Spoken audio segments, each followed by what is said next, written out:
Maya stood at the highest point of the crystal tower, looking down at her world with the calm detachment that all elves possessed. The great cities gleamed in the afternoon light, their crystalline structures reflecting the twin suns of their planet. Everything was precise, everything was ordered, and everything served a purpose. The forests grew in perfect geometric patterns. The rivers flowed through channels designed centuries ago by the ancient engineers. Even the clouds seemed to follow paths that ancient calculations had predicted. She felt no joy at this perfection, nor did she feel sadness at its existence. She simply observed and registered the data with the efficiency her species was known for throughout the galaxy. Crimson, her eldest dragon, climbed onto the tower platform with movements that were pure calculation. Each step was placed with optimal efficiency. Each breath was measured and controlled. The great dragon was easily 50 feet long, with scales that ranged from deep crimson red to burnt orange. He had been her companion for 300 years, longer than most elf and dragon partnerships lasted. He was efficient, obedient, and served the purposes of their civilization without question. She reached out her hand and touched his rough hide in greeting. He rumbled, a sound without emotional content, merely the mechanical functioning of his vast respiratory system. Silverwind and Ember, her other two dragons, were hunting in the valleys below. They would return with game for consumption, as was their programmed behavior. The three dragons had been raised together since hatching, their neural patterns synchronized through generations of selective breeding. They understood their roles. They understood their place in the civilization. There was no waste in their existence, no confusion about purpose.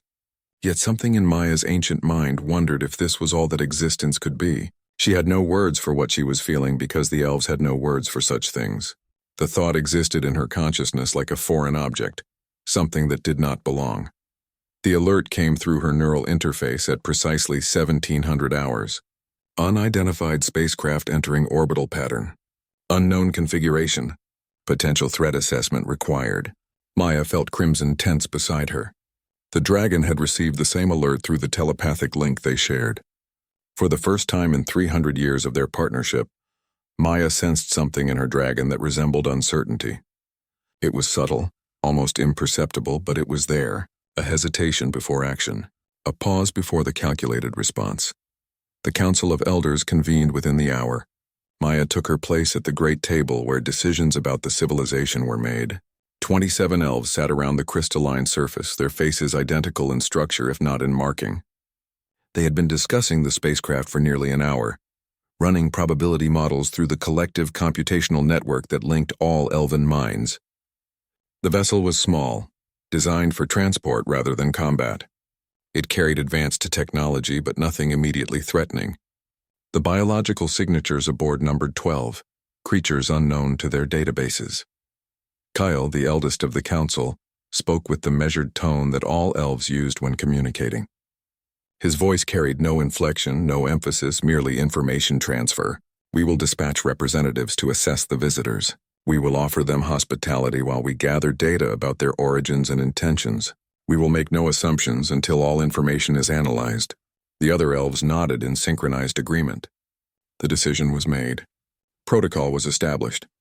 There was no discussion because discussion implied disagreement, and disagreement was inefficient. Maya was selected as one of the representatives. This was logical, as she maintained the largest population of dragons in the southern territories, making her valuable if the visitors proved hostile. She brought Crimson with her to the landing site, a vast plain that had been prepared with mathematical precision to receive the alien vessel. As the ship descended on pillars of controlled flame, Maya observed everything with the detailed attention her people were famous for. The vessel was not as advanced as elven technology, but it was elegant in design. Whoever created it valued function but also aesthetics. This was unusual. Most species focused on efficiency alone. The visitors emerged and Maya's mind struggled to categorize them. They were bipedal, oxygen-breathing creatures with skin that varied dramatically from individual to individual. Some had blue eyes, others brown, some green. Their features were asymmetrical, almost chaotic in their variation. Yet they moved with clear purpose. They wore protective garments that served function, but were also colored and patterned in ways that suggested personal preference. This was inefficient. This was irrational. This was fascinating. The lead visitor was a male of their species identified as David through the translation interface. He moved forward without the hesitation that calculated caution demanded. He looked directly at Maya, and she noted that his optical organs dilated slightly, a physical response to sight. His neural chemistry was clearly being affected by observation. He was experiencing something beyond simple data collection. He spoke, and the translators rendered his words into the mathematical patterns that elves used for communication. Greetings, honored representative. We come from Earth, a small blue planet orbiting a yellow star many light years from here. We call ourselves the Harmony Collective. We seek not conquest or resources, but knowledge and peaceful exchange with other intelligent species. We understand this may seem illogical to you, but we believe that connection between species serves all of us better than isolation or conflict. His words were unusual. He emphasized connection, a concept that elves understood theoretically but had never prioritized practically. Connection was less efficient than independence. Yet this creature spoke as though connection held value beyond computation. Maya responded according to protocol. Your intentions are noted and will be evaluated. We will provide you with habitation facilities and allow you to gather your own data about our civilization. We request that you remain in designated areas and refrain from damaging any infrastructure. You will be monitored to ensure compliance and to prevent threats to our population. The words were standard, the tone was neutral, and yet something in David's face changed slightly when he heard them. His mouth curved upward slightly. The translation system identified this as a smile, an expression of positive emotion. As the humans were led to their quarters, Maya watched David carefully. He kept turning his head, observing things that had no informational value. He looked at the way light hit the crystal towers. He paused to watch birds flying in patterns that served no efficient purpose. He closed his eyes and seemed to experience the wind, despite the fact that wind carried no meaningful data beyond temperature and humidity readings. When he noticed Crimson, he stopped walking. The other humans paused with him, and David approached the dragon slowly, his movements careful and deliberate. He did not touch the dragon, but simply looked at Crimson for a long time. Then he smiled again, and Maya heard him make sounds that were not part of his formal speech. The other humans made similar sounds, and the translation system struggled to process them. The system identified them as laughter, an expression associated with amusement and joy. The dragon rumbled in response, and for the first time in 300 years, Maya wondered if Crimson was experiencing something beyond the mechanical functioning of his system. That evening, Maya received Silverwind and Ember when they returned from their hunt. She transmitted the data about the human visitors through their telepathic link. Both dragons received the information without visible reaction. Yet as night fell and Maya settled into her dwelling, she found herself thinking about David. She analyzed why this was happening. He was unfamiliar. Her mind was collecting data about an unknown element. This was logical, yet the thinking felt different from normal analysis. There was something inefficient about it. She kept returning to the image of him looking at Crimson, that strange curved expression on his face, the sounds he had made. By morning, she had made a decision that violated several protocols. She would spend the day observing the humans more carefully. She would gather more data about their behavior patterns. She would understand why they seemed to operate under different principles than her own species. This decision was justified by scientific curiosity. It had nothing to do with the strange sensation she was beginning to experience, a sensation she could not categorize or understand. The elves had no name for it, so she had no way to acknowledge its existence. But it was there, growing stronger as she prepared to meet with the visitors again. David found Maya standing in the observation garden that overlooked the southern valleys. She had positioned herself there deliberately, knowing that the humans would eventually explore the designated areas. She was gathering data, she told herself. She was simply observing. Yet when David appeared with one of his female companions named Sophie, Maya felt something change in her breathing pattern. The data showed no physical reason for this change. Her oxygen levels were adequate.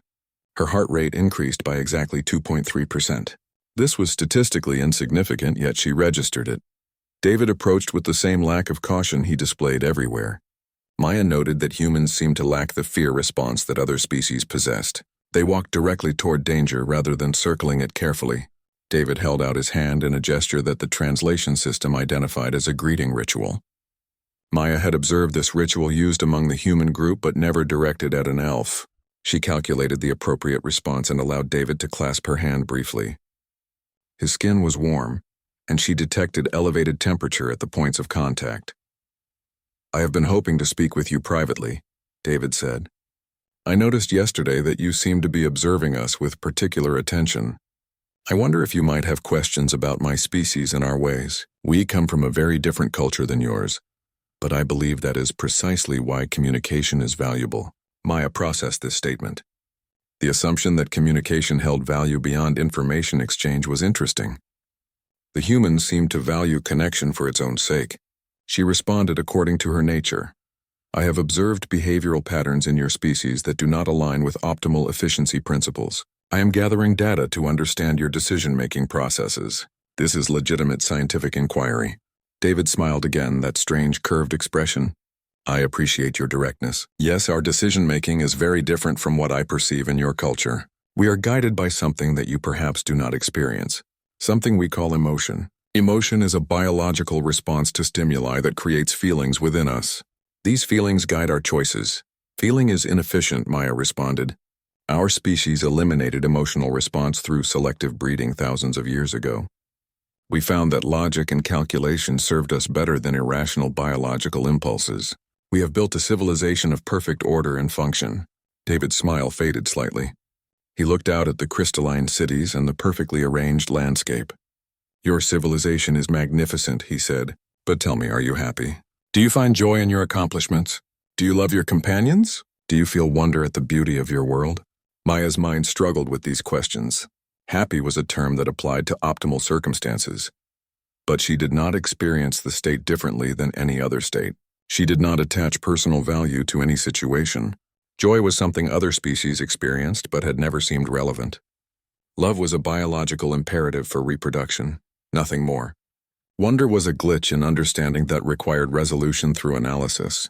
Yet when David asked these questions, something in her neural patterns shifted. A pathway that had never been fully developed suddenly activated. "I do not experience these states," she said. "We do not require them for civilization function." David moved closer and looked directly into her eyes. In that moment, something unprecedented occurred.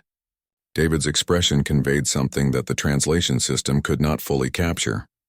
It contained sadness and compassion and something that the system labeled as pity.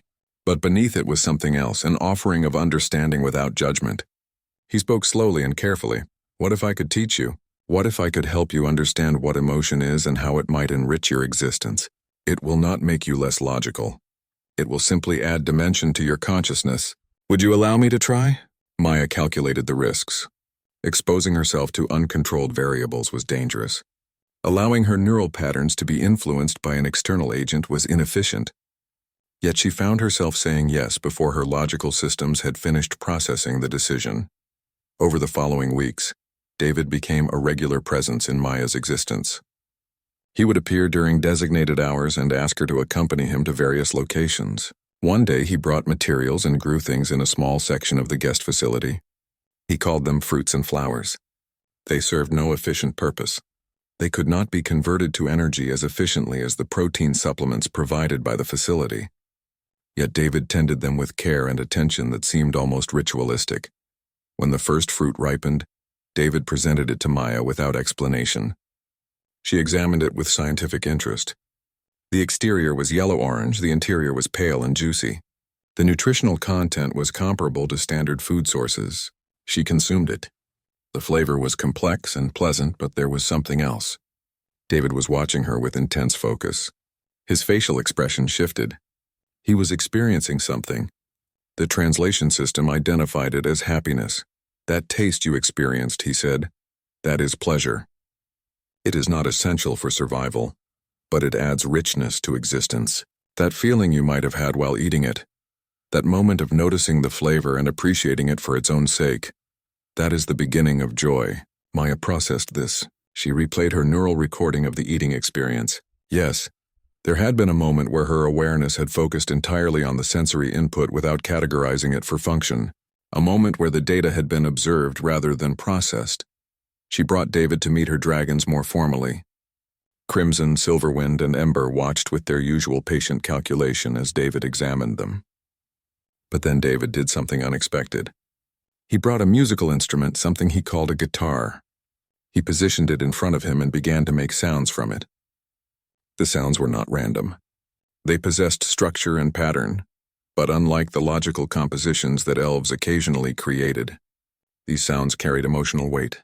Crimson scales, usually a steady deep red, began to shift. Amber and gold colors flickered across his body. This was a known response to environmental temperature changes.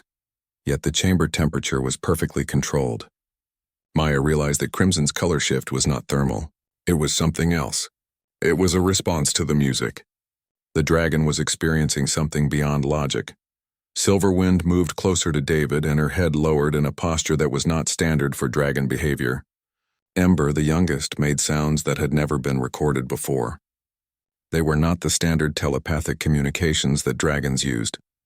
They were vocalizations that had emotional content. They were attempts to join with David's music, to add to it. David continued playing, and Maya felt something building in her chest. It was different from the pleasure of tasting the fruit. It was larger and more complex. Her neural systems could not categorize it. It existed between multiple states simultaneously. It contained elements of joy and sadness, anticipation and acceptance, longing and fulfillment. The translation system offered possibilities. This could be awe. This could be wonder. This could be the beginning of love. When David finished playing, he set down the instrument and looked at the three dragons and at Maya. His eyes were wet with liquid. The translation system identified this as crying. Tears. It was a form of emotional expression released through the body. He was experiencing strong emotion at that moment. Maya moved forward without calculation, without planning, and placed her hand on his face. "Why are you producing tears?" she asked. "Because that was beautiful," David responded. "Because I felt the moment when your dragons began to understand something new about themselves. Because I felt the beginning of something changing in you. These things matter to me. They touch something inside of me that is most human and most alive. I made you feel something, did I not?" "Yes," Maya admitted. "I do not have words for it. I do not have the conceptual framework to understand it. But there is a change in my neural patterns. There is something new beginning." David smiled through his tears. "That is what emotions are, Maya. They are not illogical. They are the data of consciousness itself, the signals that tell us what matters to us beyond mere function. Your dragons are beginning to feel, and you are beginning to understand that logic and feeling can exist together. This is the beginning of your awakening." The three dragons surrounded them, and for the first time since their civilization had been founded, elves and dragons stood together not as efficient units, but as connected beings experiencing something that transcended purpose and function. The sickness came without warning. Sophie, the young woman who had often accompanied David during his teachings to the dragons, stopped appearing in the meditation sessions. At first, the absence was simply noted as a data point. Sophie's body was unable to adapt fully to the elf world's atmospheric composition. Adaptation sickness was a calculated risk of space travel. The probability of serious complications was 0.03%. Yet probability became reality when Sophie's temperature spiked to dangerous levels. Maya was notified because David requested her presence at the medical facility. This request violated several protocols. Aliens were not typically granted access to critical infrastructure on their world. Yet when Maya arrived and saw David sitting beside Sophie's resting place, she found herself unable to refuse. David's appearance had changed dramatically. His eyes were red and swollen, his movements were uncoordinated, and his breathing was irregular. He was afraid. The elf medical technician explained the situation with cold efficiency. "Sophie's immune system is attacking the atmospheric compounds. Her cellular function is degrading. Survival probability is estimated at 42.6%. The statement was delivered without emotional content. It was factual observation. Maya understood this completely. It was how her people had always processed medical data. Until she saw David's face as he received the information. Until she registered the devastation in his expression. David looked at Sophie with an intensity that seemed to burn. He reached down and grasped her hand, pressing it against his face. He spoke words that the translation system rendered as a prayer or incantation to absent deities. "Come back to us, Sophie. Come back to the world that still needs you. Your sister is waiting for you on Earth. Your parents are waiting. I am waiting. Your life has value. Your existence matters. The words served no medical function. They could not alter Sophie's survival probability. Yet David seemed compelled to speak them. Maya experienced something unprecedented. She felt an overwhelming need to help. Not because it was logical. Not because it served efficiency. But because watching David suffer while unable to help created a sensation that seemed unbearable. She accessed the elf medical databases and reviewed all available research on Sophie's condition. She contacted specialists. She requested emergency supplies from other settlements.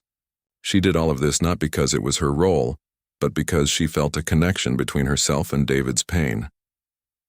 David remained at Sophie's side continuously. He slept when his body forced him to sleep. He spoke to Sophie even when she was unconscious, unable to hear. He shared memories and told her stories about Earth and about the Harmony Collective. He told her about her future, about all the things that were waiting for her. He made promises to her future self that he would help her recover. Maya brought David nourishment, though he often forgot to consume it. She brought him the fruits he had taught her to appreciate. She sat beside him in silence, simply maintaining her presence. She did not know why this felt important, but her new emotional understanding told her that presence could matter as much as action. She learned that sometimes when there was nothing logical to do, the value lay in simply being available. 3 days passed. Sophie's condition continued to deteriorate. The probability of recovery declined to 19.2%. David's voice grew hoarse from speaking. His eyes were nearly closed from exhaustion. The elf medical technicians prepared for death protocol. This was standard procedure. This was how they had always handled terminal cases. It was efficient and logical. Yet now the thought of following this protocol felt wrong to Maya. On the 4th day, Maya brought her 3 dragons to the medical facility. This was unprecedented. Dragons had never been allowed in such locations. Protocol was clear on this matter. Yet Maya disregarded protocol, and surprisingly no one stopped her. When David saw Crimson, Silverwind, and Ember entering the chamber, something in his face shifted. His expression became confused, questioning. "I do not understand," Maya said. "I do not know if this will help. But humans and dragons have formed emotional bonds in my world now. Our bond has helped me understand feeling and connection. Perhaps Sophie needs to understand that she is not alone. Perhaps the presence of other conscious beings has value beyond logic. Perhaps it will somehow matter to her body, to her will to survive." David stood and approached Maya. He made a sound that was partly laughter and partly crying. He embraced her, and for the first time, Maya understood what physical comfort meant. His arms around her conveyed more meaning than words could. He was expressing gratitude and connection, and the beginning of something that transcended the simple exchange of information. Crimson approached Sophie's resting place carefully. The great dragon lowered his massive head and breathed warm air across her body. Silverwind released a series of vocalizations that had become more complex over the weeks of contact with humans. Ember, the youngest, seemed to understand instinctively that Sophie needed gentleness. The dragon curled around her body, creating a shelter of warm scales and protective presence. For 3 days and nights the dragons remained with Sophie. They did not eat. They did not sleep. They simply maintained their presence and their warmth. David sat with them, sometimes speaking, sometimes remaining silent. The elf medical technicians recorded all of this with scientific curiosity. They could not explain the mechanism by which the dragon's presence might be affecting Sophie's recovery. Yet the data was undeniable. Sophie's vital function stabilized. Her fever decreased. Her cellular regeneration increased. On the 7th day, Sophie opened her eyes. Her first sight was Ember's scales catching the light, creating patterns of reflected brilliance. Her next sight was David's face, transformed by an emotion so powerful that it seemed to radiate outward. He wept and laughed simultaneously, and Sophie, though her voice was weak, smiled in response. "You came back," David whispered. "You fought your way back." Sophie's voice was barely audible. "You would not let me go. I could feel you with me in the darkness. I could feel something holding me, giving me reason to return." "What is this? What are these beings?" "These are dragons," David responded. "And this is Maya. An elf who has learned something about love and connection that her entire species had forgotten. They both stayed with you. They refused to accept that you were lost. Because they care about you. Because you mattered to them. Maya felt something shift within her consciousness. She had saved a life. She had acted against logic and protocol. She had participated in something that could not be calculated or predicted. And it had mattered. More than that, it had felt right in a way that logic had never felt. The efficiency of her civilization seemed hollow compared to this. All the perfect order and planning suddenly seemed like an empty shell containing no real meaning. As Sophie recovered and the dragons finally released their vigil, the entire settlement knew what had occurred. The story spread through the elf population like new information being processed through a network. An alien had been saved through the combined will of dragons and an elf who had learned to love. The Council of Elders convened again, but this time the discussion was different.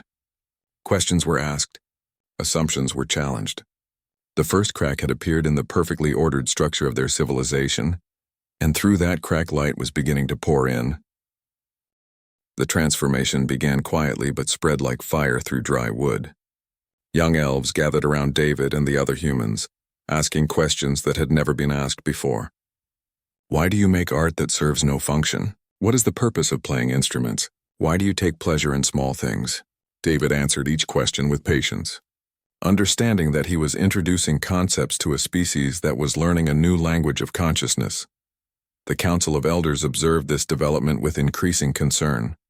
Kyle arranged a formal hearing where the spread of what he termed emotional infection would be discussed. The chamber was filled with the eldest elves, those who had guided the civilization for centuries. Their faces displayed the neutral expression that was standard among their people. But Maya noted subtle differences now. She could perceive hesitation in how they held themselves. She could detect something almost like fear. Kale opened the proceedings with mathematical precision. The human visitors are introducing concepts that have no place in our civilization. They are filling young elves with unnecessary emotions and irrational thoughts. They are disrupting the perfect order that has sustained our people for millennia. This must be contained. I propose that we ask the humans to leave and suppress any emotional behaviors that have begun to manifest in our population. The solution is logical and clear. We must excise this contamination before it destroys us. Maya stood to speak, and several of the council members shifted in surprise. She had never been known to challenge council decisions. Yet she spoke now with a voice that carried something new, emotion, which gave her words weight and force that pure logic could not. I must respectfully argue against this proposal. I have experienced what David calls emotion, and it has not destroyed me. Instead, it has added meaning to my existence. The civilization we have built is efficient, but it is empty. Our dragons are beginning to experience connection and loyalty that goes beyond their programming. Our young are beginning to ask questions that imply they are capable of wonder and curiosity. Perhaps this contamination, as you call it, is not destruction. Perhaps it is awakening. Kale's expression remained neutral, but Maya detected the micro-fluctuations that indicated agitation. You are speaking irrationality. You are infected. This only reinforces my concern. We must act now before more of our people are compromised. Several of the other council members seemed to nod in agreement. Yet a younger elf named Thane, who had been spending time with the human musician, stood up as well. Maya is speaking truth. I too have felt these emotions. I too have experienced joy and anticipation and connection. My existence has become richer. My consciousness has expanded. Why should we fight against growth?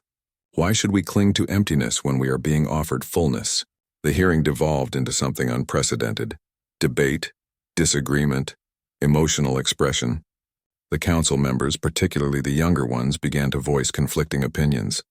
Some agreed with Kale that the humans were dangerous. Others sided with Maya and Thane.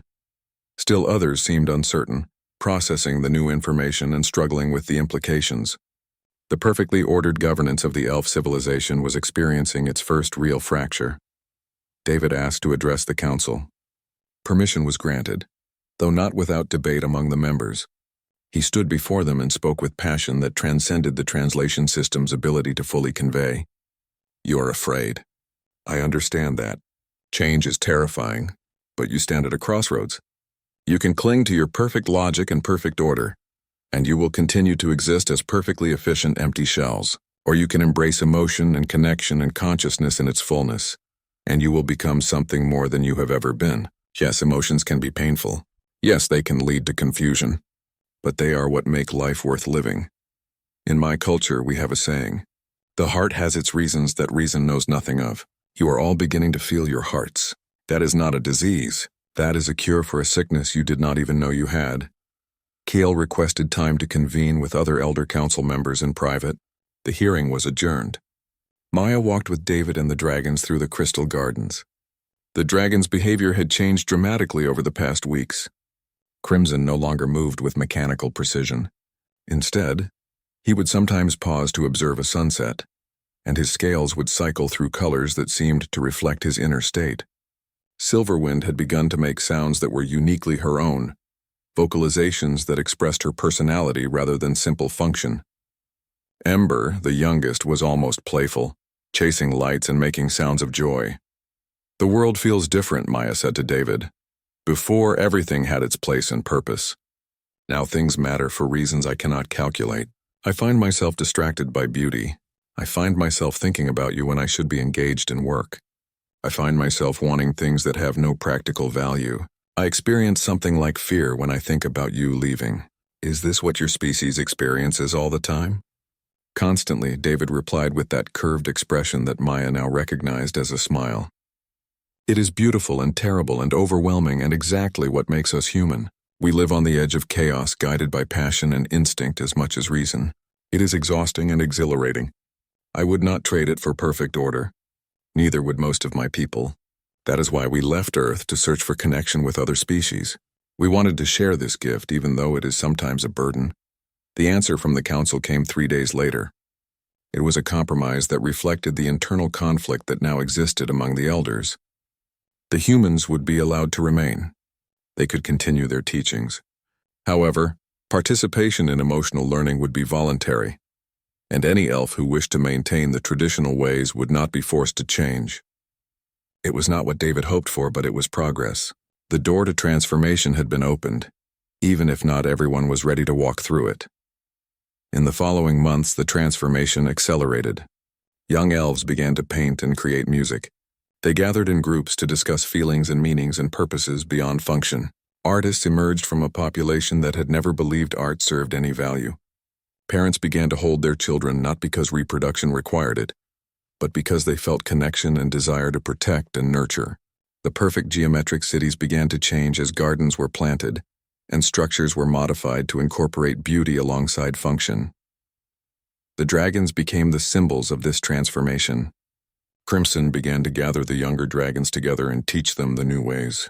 Silverwind created the first non-functional dragon art, arranging stones and plants into patterns that served no purpose except to be beautiful. Ember became a friend to the elf children, playing with them and teaching them that joy could be a legitimate state of existence. Even Kale, the eldest of the council, seemed to be undergoing a subtle transformation. He watched the changes around him with an expression that, while still neutral, contained something different. When Maya approached him one day, he spoke words that surprised her. "I have been calculating. Your decision to embrace emotion has not resulted in chaos. The survival statistics remain stable. Function has not deteriorated. In fact, productivity in creative industries has increased exponentially. The data suggests that emotions may not be the threat I initially predicted." "This is unexpected," Maya smiled. "Perhaps you are beginning to feel something yourself, Kale. Perhaps the most ancient among us simply needed more time to awaken." Kale was silent for a long moment. Then he too showed the curved expression that humans called a smile. "Perhaps you are correct. Perhaps I'm afraid of change. Perhaps that is an emotion I have finally recognized. It is not pleasant, but you are right. It is not something to be eliminated. It is simply something to be understood." The spread of emotional awakening could no longer be stopped. It flowed through the elf civilization like water finding paths through stone, reshaping everything it touched. The perfectly ordered society was becoming something new, something that combined logic with feeling, efficiency with beauty, function with meaning. The transformation was not complete. The transformation would never be complete, as consciousness was an ongoing process of becoming. But the foundation had been laid for a civilization that would finally know what it meant to truly live. A year had passed since David and the Harmony Collective arrived on the elf world.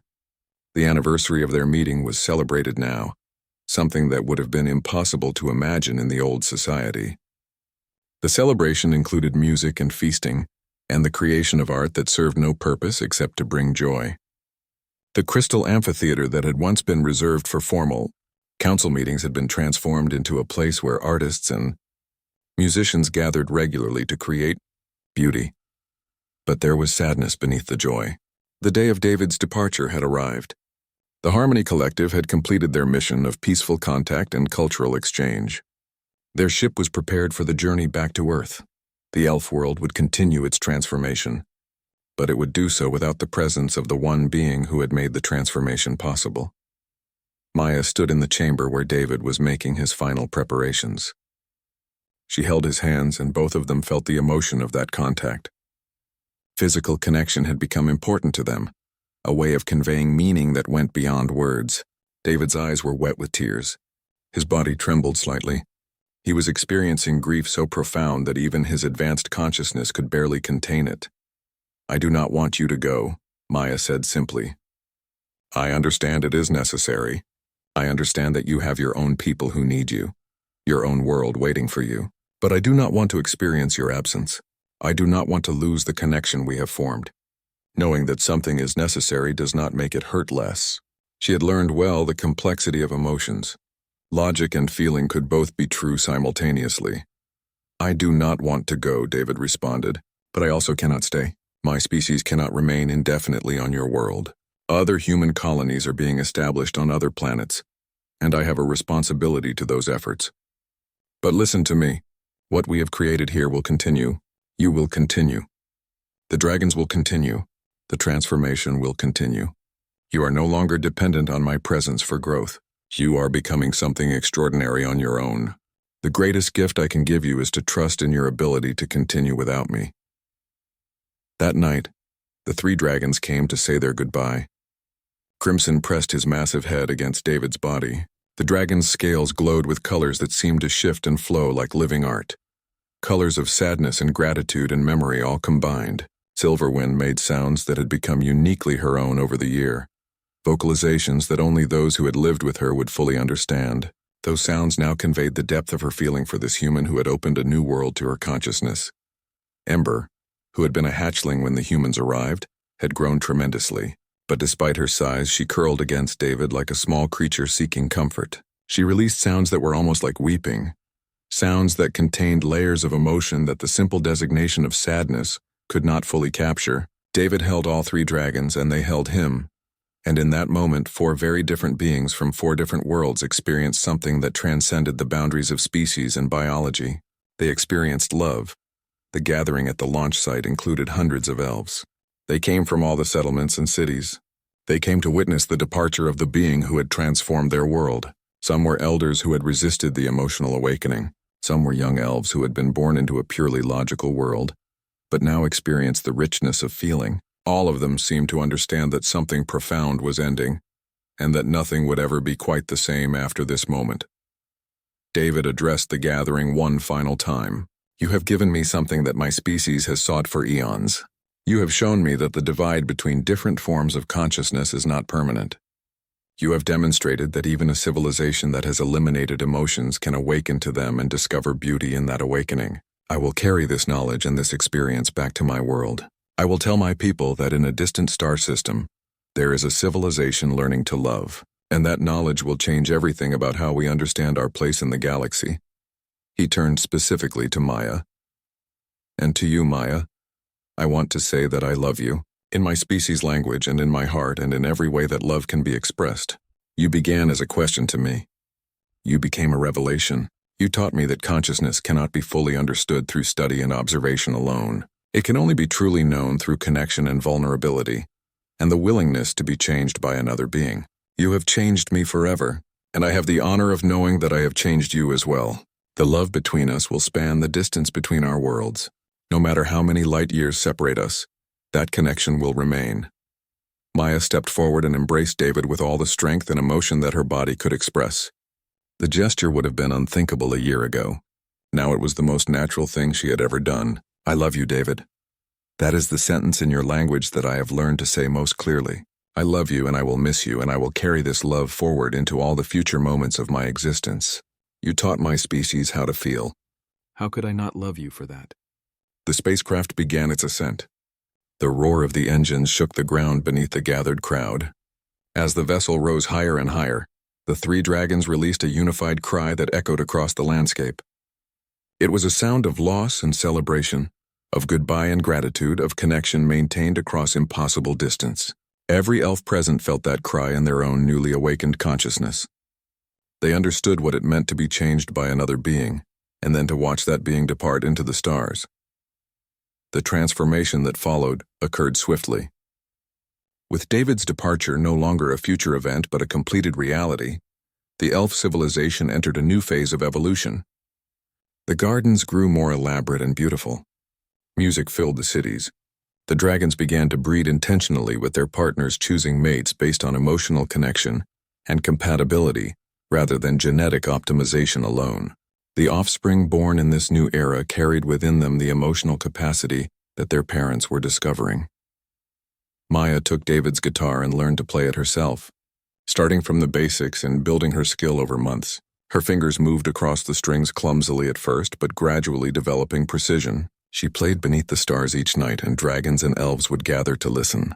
The melodies she created expressed everything she could not say with words: longing and gratitude and the bittersweet beauty of love that had transcended the boundaries of species and distance. 5 years passed. Messages came from Earth through the communication network.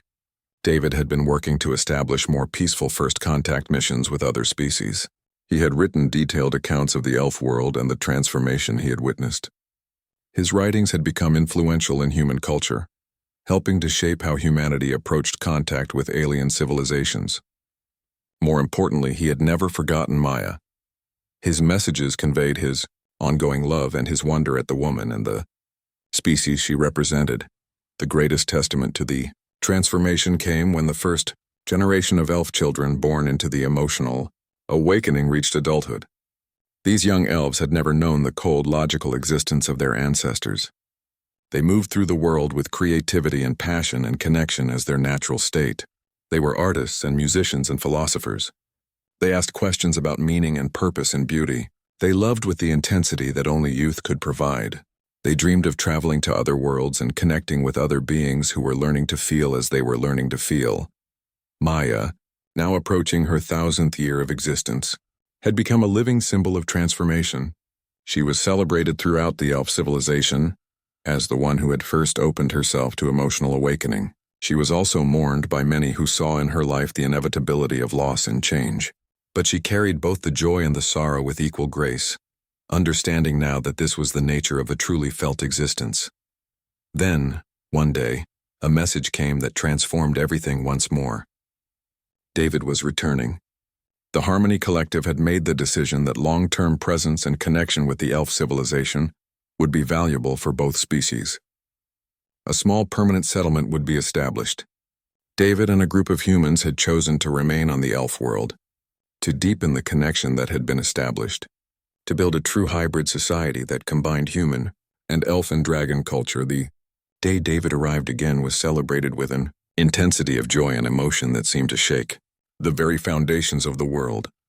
The dragons recognized him immediately, and their cries of recognition and happiness echoed across all the settlements. Maya stood at the landing site, and when David emerged from the spacecraft, their connection was immediate and undeniable. They ran toward each other like they were the only two beings in existence, and they embraced with the knowledge that this time, the separation would not be permanent.